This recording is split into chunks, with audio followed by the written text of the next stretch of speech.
교재 60페이지를 제가 읽겠습니다.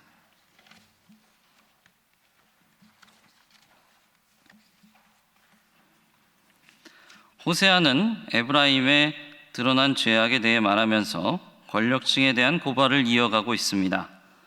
그러면서 에브라임에 대하여 뒤집지 않은 전병처럼 열방과 뒤섞여 있다고 비판하면서 결국 에브라임은 심판당할 것이라 말합니다. 이스라엘에 대한 고발과 심판은 계속 이어지고 국내 정치와 종교 실상에 대한 고발, 열방을 향해 구해야 하는 이스라엘에 대한 고발, 그리고 제사와 제단은 많으나 율법을 버린 이스라엘에 대한 고발과 심판이 이어지고 있습니다.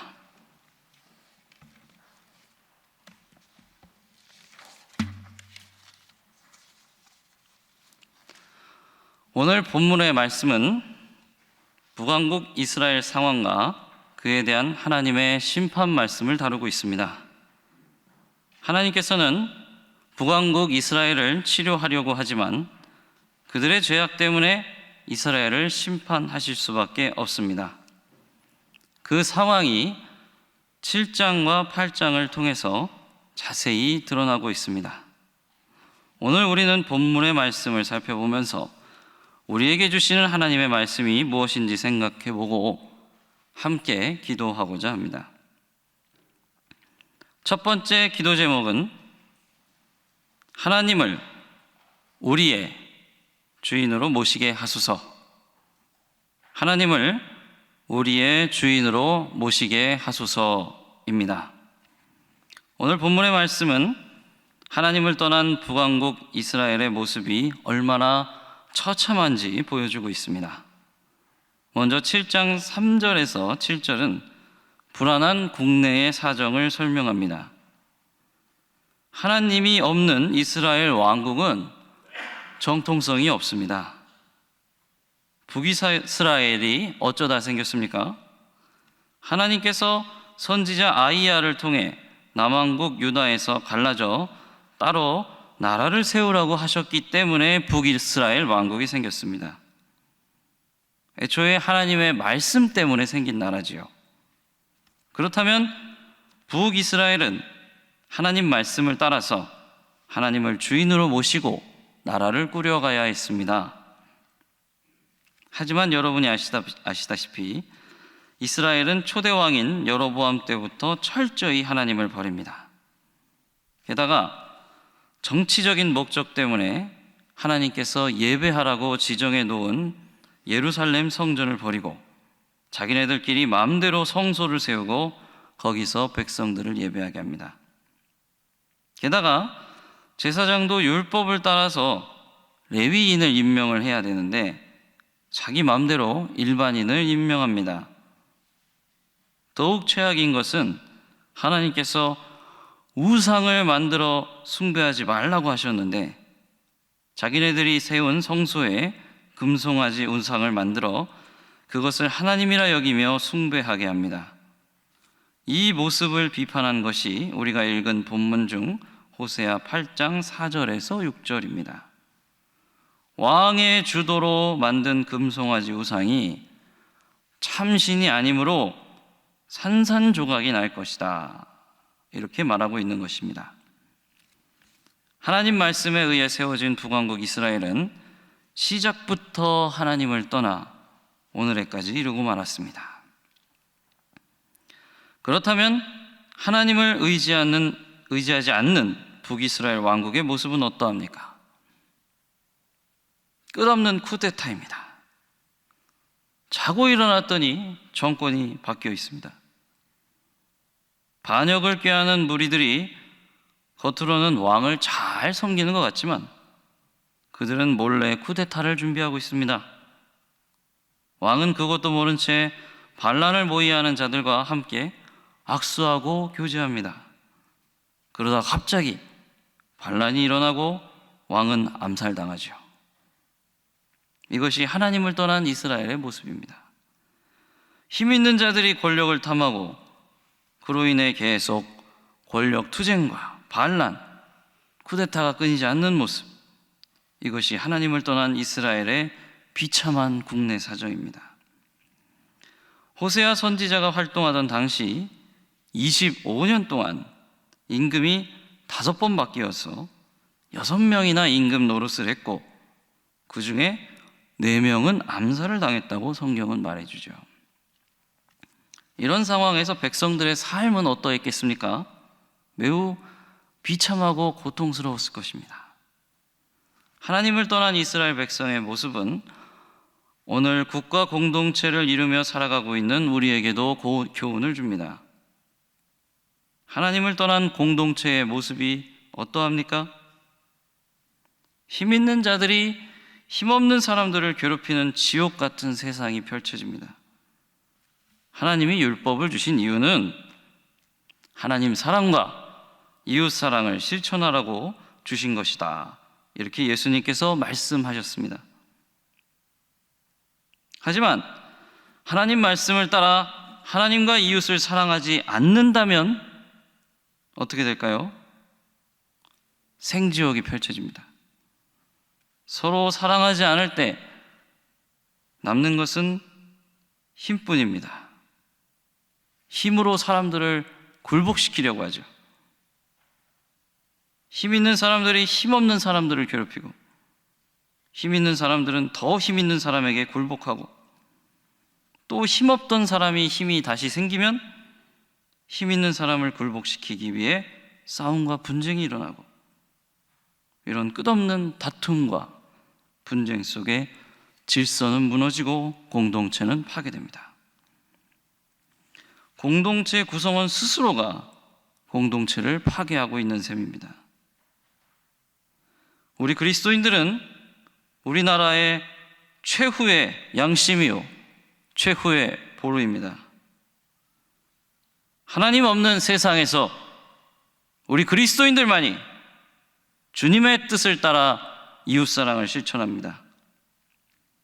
우리가 하나님의 뜻에 따라 힘이 아니라 사랑으로 이웃과 공동체를 섬겨야 이 나라가 유지될 수 있습니다. 하지만 우리마저 무너지면 이 나라는 폭력과 분쟁 속에서 자멸하게 될 것입니다.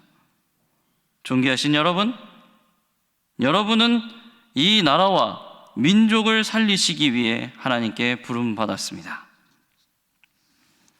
자, 이제 다시 본문으로 돌아가서 그렇다면 이스라엘은 외교를 잘했냐?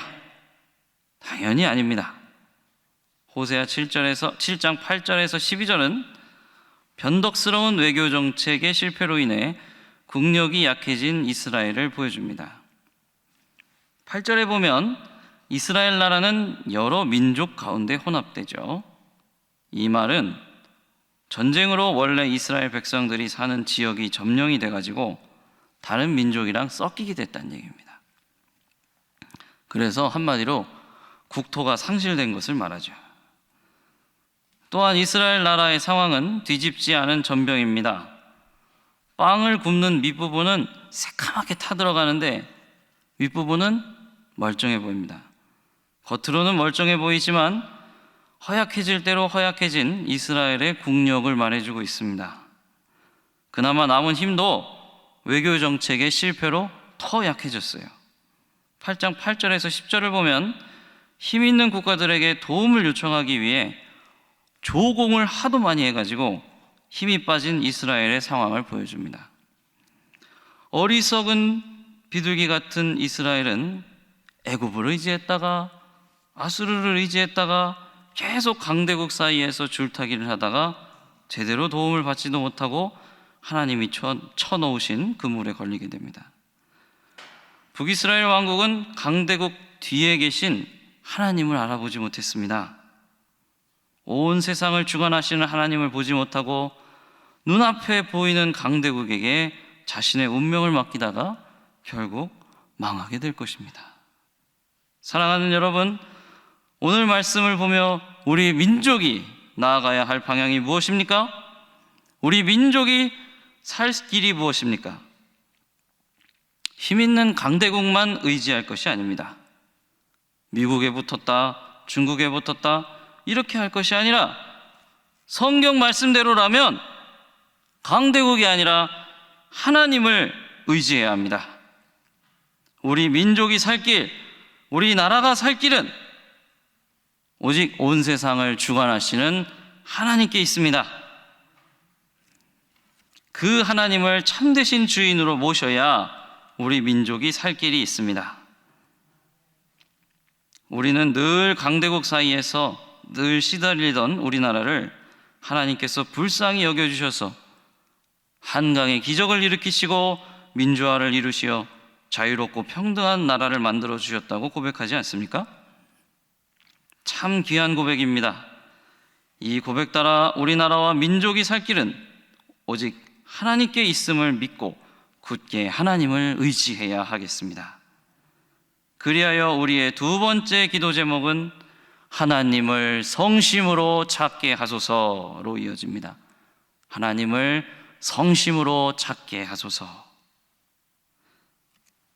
하나님께서 이러한 위기 상황 가운데서도 하나님을 찾지 않는 이스라엘 백성을 보면서 안타까워하십니다. 7장 13절에서 16절을 보면 이스라엘은 하나님을 떠나 잘못된 길을 갔기 때문에 패망할 것입니다. 하나님은 여전히 그들을 건져주려고 하시지만 여전히 그들은 하나님을 거슬러 거짓을 말하고 성심으로 하나님을 부르짖지 않습니다. 곡식과 새 포도주로 말미암아 모인다는 것은 자신의 생계를 위해 이방인 신들에게 제사를 지낸다는 것을 말합니다. 도무지 하나님께 돌아오려고 하지 않습니다. 이스라엘은 하나님 덕분에 먹고 살게 되었는데도 하나님께로 전혀 돌아오지 않습니다. 우리도 우리 자신을 한번 돌아보면 좋겠습니다. 모든 것이 하나님께로부터 나왔는데 하나님보다 하나님이 주신 물질과 자신의 힘을 너무 자신하고 있지는 않은지요.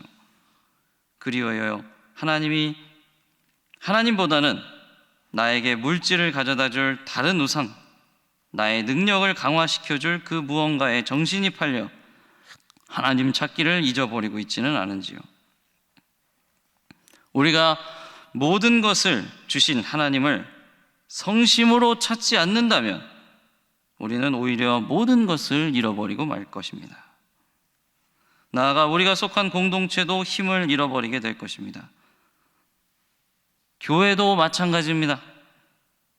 우리 신일교회의 힘의 근원이 무엇입니까? 신일이라는 우리 한자말을 우리말로 풀었으면 새날이죠. 우리가 새날을 꿈꾸게 하고 날마다 새로운 날을 살아갈 수 있게 하는 그 능력은 어디에서 나옵니까? 이 멋진 예배당인가요? 아니면 오랜 역사와 전통인가요? 넉넉한 재정인가요? 아닙니다. 바로 하나님께로부터 나옵니다. 그리하여 우리는 우리의 모든 근원 되신 하나님을 성심으로 찾아야 하겠습니다. 이와 같은 맥락에서 마지막 기도 제목은 예배를 통해 하나님을 만나게 하소서. 예배를 통해 하나님을 만나게 하소서입니다. 8장 11절에서 14절을 보면 이스라엘 국가 공동체에 아주 이상한 현상이 생깁니다. 이스라엘 백성들은 죄를 사함받기 위해서 제단을 많이 만들고 열심히 제사를 지냈는데 오히려 제사를 많이 지내면서 죄를 더 쌓았다고 말하고 있습니다. 왜 그렇습니까? 제사는 많이 지냈지만 하나님이 말씀하신 가르침에는 관심이 없었기 때문입니다. 하나님은 이스라엘 백성들을 위해 율법을 만 가지로 기록했지만 이스라엘 백성들은 그 율법에 관심이 없고 제사 그 자체에만 몰두했습니다. 그들은 하나님의 사랑보다는 제사의 효력에만 관심이 많았던 것입니다. 이처럼 하나님 만나는 것에 관심 없는 이스라엘 백성들에게 하나님은 충격적인 선언을 하십니다. 13절의 마지막 구절입니다. 그들은 애굽으로 다시 가리라. 여러분, 이스라엘 민족에게 있어서 출애굽은 민족의 정체성입니다. 이스라엘 민족에게 하나님은 이집트의 노예살이에서 해방시켜 주신 분입니다. 그런데 하나님은 이스라엘 백성들에게 출애굽을 취소시켜 버리겠다 이렇게 말씀하십니다. 다시 애굽으로 보내버리겠다. 분노한 하나님 마음이 드러납니다. 이 모습을 통해 우리도 우리 자신을 돌아보아야겠습니다. 예배를 통해 하나님을 만나는 것보다 예배 자체가 목적인 사람들이 있습니다. 예배를 드리는 행위 자체에서 심리적인 만족감, 안정감을 느끼는 사람들입니다. 그리고 예배를 많이 드리고 나서 내가 하나님 일 많이 했다 하고 자신의 삶을 하나님께로 돌이키지 않는 경우들이 있습니다. 아닙니다. 예배는 수단이고 목적은 하나님을 만나는 것입니다. 예배 의식에 참여하는 것 자체가 우리의 목적이 될 수가 없습니다. 예배를 통해 하나님을 만나고 하나님의 뜻이 무엇인지를 배우며 하나님과 친밀한 교제를 나누어야 합니다. 이런 의미에서 우리는 매 시간 예배를 통해 하나님을 만나고 경험하게 해달라고 기도해야 하겠습니다. 지금까지 우리는 호세아서 7장에서 8장을 통해 하나님께서 우리에게 무엇라 말씀하시는지 귀 기울여 보았습니다. 첫째로 하나님을 나와 공동체의 진정한 주인으로 모셔야 하겠습니다. 두 번째로 하나님을 성심으로 찾아야 하겠습니다. 마지막으로 예배를 통해 하나님을 만나야 하겠습니다. 이를 바탕으로 우리가 함께 기도하면 좋겠습니다. 다시 한번 기도 제목 불러드리겠습니다. 첫 번째 기도 제목은 하나님을 우리의 주인으로 모시게 하소서. 두 번째 기도 제목은 하나님을 성심으로 찾게 하소서. 세 번째 기도 제목은 예배를 통해 하나님을 만나게 하소서입니다. 이에 더하여 교역자 수련회 중이신 위임 목사님을 위해 기도해 주시기 바랍니다. 이 기도 제목을 놓고 다 같이 기도하겠습니다. 주여 믿습니다. 주여 믿습니다. 주여 믿습니다.